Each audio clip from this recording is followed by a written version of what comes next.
ISLന്റെ ചരിത്രത്തിൽ തന്നെ വെച്ച് ഏറ്റവും കൂടുതൽ കാർഡുകൾ പിറന്ന മത്സരമായി രേഖപ്പെടുത്താൻ പോകുകയാണ് Mohun Bagan super giants versus Mumbai city FC മത്സരം.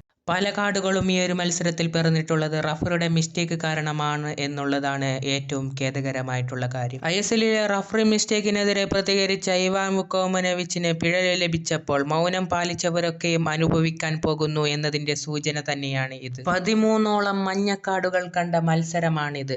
അതിൽ തന്നെ 7ഓളം റെഡ് കാർഡുകളും ഈ ഒരു മത്സരത്തിൽ പറഞ്ഞിട്ടുണ്ട്. 4 റെഡ് കാർഡുകൾ മത്സരത്തിലും 3 റെഡ് കാർഡുകൾ മത്സരം കഴിഞ്ഞ ശേഷവുമാണ് ഇതിൽ കണ്ടിട്ടുള്ളത്. ആദ്യ റെഡ് കാർഡ് കിട്ടുന്നത് 13ാം മിനിറ്റിൽ ആകാശ് മിശ്രയ്ക്കാണ്. പിന്നീട് മുംബൈയുടെ ഗ്രേഗ് സ്റ്റുവർട്ട് പെനാൽറ്റി ബോക്സിൽ ഡൈവ് ചെയ്തു എന്ന പേരിൽ ഗ്രേഗ് സ്റ്റുവർട്ടിനും കൂടി ഒരു റെഡ് കാർഡ് പിറക്കുകയാണ്.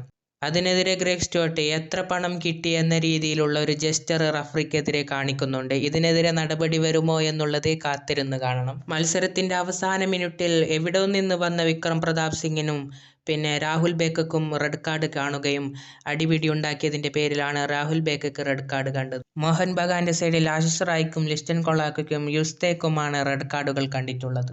എന്തായാലും ഈ ഒരു മത്സരം വീക്ഷിച്ച കേരള ബ്ലാസ്റ്റേഴ്സ് ആരാധകർക്കായാലും FC ഗോവ ആരാധകർക്കായാലും സന്തോഷിക്കാം എന്നതിനുപരി റഫറി മിസ്റ്റേക്ക് എന്നുള്ളത് വളരെ ഒരു പ്രോബ്ലമായിട്ട് ISLൽ തുടരുകയാണ്. ഇതിനെതിരെ പ്രതികരിക്കാൻ തുടങ്ങിയിട്ട് വർഷങ്ങൾ കുറേയേറെയായി. പക്ഷേ ഇതുവരെ ഒരു നടപടി ഉണ്ടായിട്ടില്ല എന്നത് വളരെ ഖേദകരമായിട്ടുള്ള കാര്യമാണ്. എന്തായാലും ഇവാൻ വുക്കോമനോവിച്ച് പോലെയുള്ള കോച്ചന്മാരിൽ നിന്ന് പിഴ ഈടാക്കിയെങ്കിലും അടുത്ത വർഷം VAR എന്ന സംവിധാനം ISLൽ വരട്ടെ എന്ന് ആശിക്കാം.